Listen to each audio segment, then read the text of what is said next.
Assalamualaikum warahmatullahi wabarakatuh. Kembali lagi bersama Aga Official. Oke, jadi di sini kita akan membahas tentang apa itu backdoor, teman-teman. Jadi backdoor atau pintu belakang itu adalah metode yang melewati autentikasi normal dan dapat akses ke sistem komputer atau mendapatkan akses ke sistem komputer, aplikasi dan jaringan secara diam-diam, teman-teman. Jadi backdoor bisa diciptakan oleh pengembang untuk keperluan pemeliharaan, tetapi juga bisa ditanamkan oleh peretas secara diam-diam. Itu yang untuk kejahatannya, teman-teman. Jadi di sini saya akan menjelaskan sedikit saja tentang backdoor. Jadi backdoor ini biasanya ditanamkan oleh pengembang untuk mengembangkan aplikasi atau mengupgrade aplikasinya, teman-teman.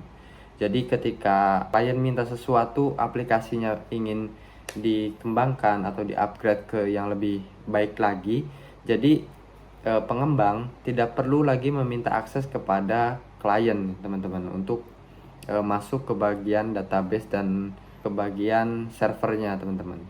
Tetapi ada kalanya ada seseorang atau orang yang berniat jahat kepada aplikasi kita, dia secara diam-diam akan menyisipkan backdoor tersebut, teman. Jadi apa sih gunanya backdoor itu? Nah ini, teman-teman. Backdoor itu berfungsi untuk bisa saja mendelete aplikasi kita, mendelete data-data yang ada di dalam aplikasi kita maupun di dalam komputer juga bisa. Lalu backdoor ini juga bisa merename atau mengambil alih semua servernya, teman-teman. Bisa mendelete, mengupdate, lalu menambahkan file juga bisa. Itu bahaya backdoor, teman-teman, kalau misalnya masuk ke tangan yang salah, teman-teman.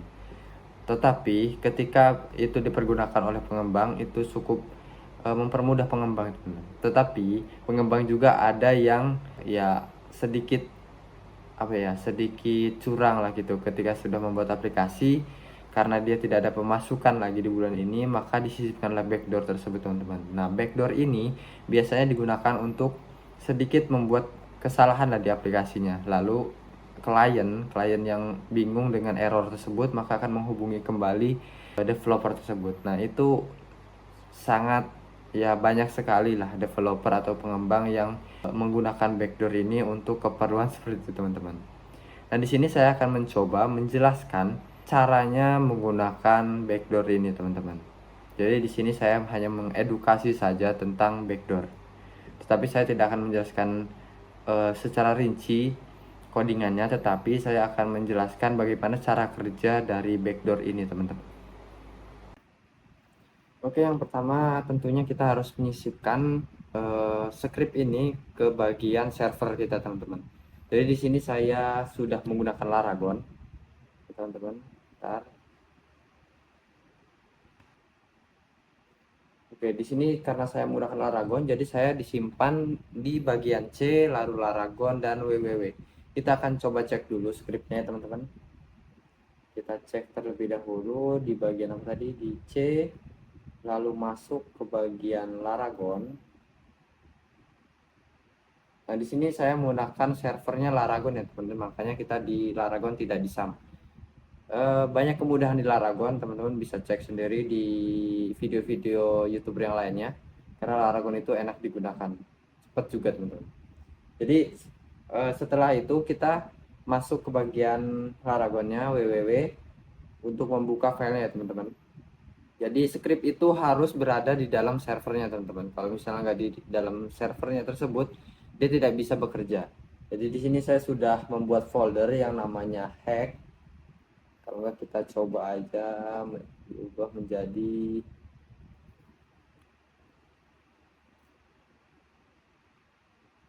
sebentar. Kita ubah dulu nama filenya. Name. Saya jadi hacker. Coba. Nah, yang penting script yang device ini itu harus ada berada di dalam server, teman-teman, atau di bagian Laragonnya kalau menggunakan Laragon. Tapi kalau misalnya di SAM ya di SAM-nya, teman-teman. Jadi ketika sudah dipindahkan ke bagian servernya, kita bisa coba buka terlebih dahulu atau menjalankan aplikasi menjalankan device.php-nya ini, teman-teman. kita coba buka ya teman-teman ya. Caranya kalau misalnya menggunakan Laragon, teman-teman bisa masuk ke bagian Laragon. Setelah itu klik kanan, masuk ke www, lalu cari hacker coba. Set. Nah, ini. Di sini kita disuguhkan dengan dua file, ada device.php dan streamer.php. Di sini kita akan membahas satu aja yang device.php. Di sini kita tidak membahas scriptnya tetapi cara kerjanya saja ya teman-teman. Jadi kita tinggal buka saja device.php, kita klik. Oke, kita tunggu. Nah, di sini akan masuk ke bagian halaman login. Nah, di sini baru kita coba ubah-ubah sedikit passwordnya ya teman-teman. Kita masuk ke bagian VS Code-nya, kita masuk ke bagian scriptnya. Kita klik kanan, lalu open Visual Studio Code. Oke, kita tunggu bentar. Nah, di sini sudah masuk ya teman-teman. Nah, di sini teman-teman bisa mengubah passwordnya teman-teman. Di sini untuk username-nya itu udah pasti admin. Lalu di sini tinggal mengubah passwordnya teman-teman. Nah, untuk mengubah passwordnya karena ini menggunakan hash ya, kita cari untuk dari tulisan biasa masuk ke hash ya teman-teman. Sini sebenarnya sudah disediakan. Di sini ada tiniflymanager.github, kita tinggal copy saja ini. Kita masuk ke bagian browser ya teman-teman. Nah, ini udah saya buka ya, kita copy saja, kita refresh. Misalnya kita ingin passwordnya itu aga1, kita tinggal generate aja. Nah, ini sudah tergenerate ya dari tulisan biasa ke bagian hash ya teman-teman. Kita tinggal copy saja, kita masuk ke codingannya. Tadi kita tinggal copy paste saja di sini teman-teman. Kita copy paste semua. Nah, setelah di copy paste kita save bisa. Setelah itu kita masuk ke bagian browsernya tadi ya yang kita udah jalanin. Lalu kita tinggal masuk ke login ke file manager kita aja teman-teman. Kita admin tadi ya, username admin, passwordnya tadi apa? aga1. Lalu kita sign aja. Kita tunggu beberapa saat ya. Nah, ini sudah masuk ke bagian server dari Laragon kita teman-teman. Jadi semua file, semua folder, semua yang ada di server Laragon ini dia akan terbaca teman-teman. Karena kita menaruh scriptnya itu di bagian server Laragon gitu teman-teman. Kita bisa masuk di bagian SAM ya, dia yang terbaca itu file-file yang ada di SAM gitu teman-teman. Ya. Di sini di file manager ini, di file backdoor ini atau di bagian script backdoor ini, kita bisa menambahkan folder baru, bisa menambahkan file baru ya. Di sini kita bisa mengedit file ya yang kita ingin ubah, lalu bisa juga mendelete semua database maupun aplikasinya. Kita bisa delete semua, kita bisa mengakses, intinya bisa mengakses semuanya teman-teman. Bisa mengedit juga, mengedit filenya. Misalnya kita ingin menyisipkan sebuah malware di dalam aplikasinya, itu bisa teman-teman. Kita bisa misalnya ingin menghapus semua datanya, bisa teman-teman ya. Jadi backdoor ini diperuntukkan emang mempermudah developer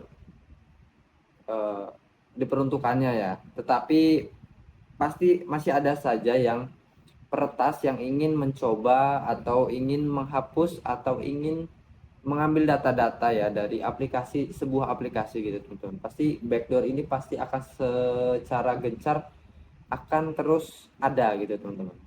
Dan ini biasanya digunakan oleh developer maupun peretas gitu teman-teman. Bahayanya oleh peretas yaitu aplikasi yang sudah proper bisa dihapus oleh mereka, database bisa diambil oleh mereka ya. Lalu peretas ini juga bisa menambahkan file baru, bisa menambahkan foto dan sebagainya. Itu teman-teman, itu bahayanya backdoor. Tapi di sisi baiknya, jadi developer atau pengembang itu tidak usah lagi yang namanya masuk ke bagian cPanel gitu teman-teman. Jadi developer itu kalau misalnya update ya bisa di komputernya sendiri gitu tanpa login ke bagian cPanel. Itu kemudahannya gitu untuk developer yang emang dikhususkan untuk mencoba mengupgrade aplikasi yang sudah mereka buang gitu teman-teman. Itu yang lebih enaknya untuk backdoor ini teman-teman. Tetapi developer juga atau pengembang biasanya ada lah sedikit kegratilan gitu ya, apa ya bahasanya, ya gratil itu ya. Jadi coba-coba lah, coba-coba misalnya ini kalau di error enggak gitu ya. Nanti kalau misalnya error kan klien kan pasti nanya gitu ya. Dan biasanya backdoor ini juga digunakan untuk klien yang agak susah gitu, misalnya agak susah bayar gitu ya. Misalnya kan ada yang bertahap ya, pembayarannya ada bertahap, per bulan itu harus bayar. Nah ini kalau misalnya developer nggak punya backdoor ini, ketika klien bayarnya mandek gitu ya, nah kita nggak bisa buat apa-apa gitu sebagai developer gitu. Dan ini cukup apa ya, cukup ya membantu developer lah ketika emang dibutuhkan, butuh banget kalau developer ini ya, karena ketika emang sistem pembayaran aplikasinya seperti itu sangat membantu saja, sangat membantu sekali gitu teman-teman. Ketika emang mandek kita bisa saja dierorkan sedikit ya, kalau misalnya mau dibenerin ya kita benerin gitu, tetapi bayar dulu yang tunggakan itu. Nah itu kemudahan untuk developer gitu, backdoor ini. Tetapi ini sangat musuh sekali untuk klien ya teman-teman. Taunya kalau klien kan hanya bisanya ya make terus jadi gitu ya, bisa jalan lah aplikasinya gitu ya teman-teman. Di sini saya akan mencoba lah, kita balik lagi lah ke bagian backdoor ini ya, itu urusan mereka sebagai pengembang lah seperti itu. Oke, di sini saya akan coba membuat sebuah atau mencoba menjalankan backdoor ini di file manager saya ya teman-teman. Di sini sudah ada banyak sekali file-file yang sudah saya buat. Di sini tentunya bisa membuat file baru, folder baru ya. Ini tadi yang sudah saya buat. Nah, di sini kita bisa mereview nih teman-teman. Semua aplikasi, semua file yang sudah dibuat oleh pengembang, developer dan lain sebagainya itu tertera semua di sini teman-teman. Di sini kita juga bisa mengedit ya, mengedit namanya nih. Misalnya kita mau edit, misalnya coba gitu ya. Kita oke aja. Nah, dia akan secara otomatis akan mengubah gitu teman-teman. Ya. Kalau di sini juga kita bisa menjalankan ya, bisa menjalankan aplikasinya atau filenya gitu ya di backdoor ini teman-teman. Di sini kita juga bisa mengcopy ya, bisa mengcopy filenya, foldernya. Kalau di sini kita bisa mendownload ya. Misalnya kita mungkin mendownload apa namanya, file tertentu itu bisa di-download. Lalu kita bisa juga menghapus teman-teman. Hapus nih. Nah, selesai sudah aplikasinya, ketika sudah dihapus ya sudah. Tidak ada backup gitu ya teman-teman. Tetapi developer biasanya membackup setiap 1 bulan atau 3 bulan sekali untuk membackup database ataupun membackup aplikasinya. Ya ini takutnya ada seseorang yang jahil gitu ya, masuk ke database kita, masuk ke server kita, dihapus semuanya. Nah kalau kita tidak punya backup, selesai sudah gitu ya. Tapi ketika kita punya backup ya insya Allah bisa gitu. Untuk mengeditnya itu biasanya di download dulu, habis itu kita diedit gitu. Ya, ini di sini ketika ingin menambahkan folder bisa tambahkan folder, kita bisa tambahkan aset misalnya ya. Create, enter. Nah di sini sudah membuat sebuah folder aset. Kita juga bisa mengupload ya, bisa mengupload apa namanya, file ataupun mengupload apapun gitu ya di server ini itu. Misalnya kita coba saja mengupload, biasa kita mencoba upload foto dulu, kita cek. Nah checklist ya, coba kita lihat. Wah, masuk. Nah ini ya, dia sudah masuk nih teman-teman. Saya juga ada rinciannya nih ya, sudah masuk gitu nih untuk foldernya, untuk fotonya, sorry. Di sini juga kita bisa download, delete, open ya, kita delete aja. Nah gitu teman-teman, ini enaknya ya, ada enaknya juga untuk pengembang, tetapi ada tidak enaknya juga untuk klien gitu. Tidak enaknya ya biasanya dipermainkan seperti itu, dan untuk pengembang tidak enaknya ketika dia disisipkan backdoor oleh peretas lain, kita tidak bisa mengakses ya, kita tidak bisa mengubah lagi, ketika di delete ya sudah lah gitu. Oke, mungkin itu saja kalau backdoor ya, tidak ada tambahan lain ya selain itulah. Kalau backdoor itu biasanya digunakan untuk di aplikasi komputer dan lain sebagainya bisa ya.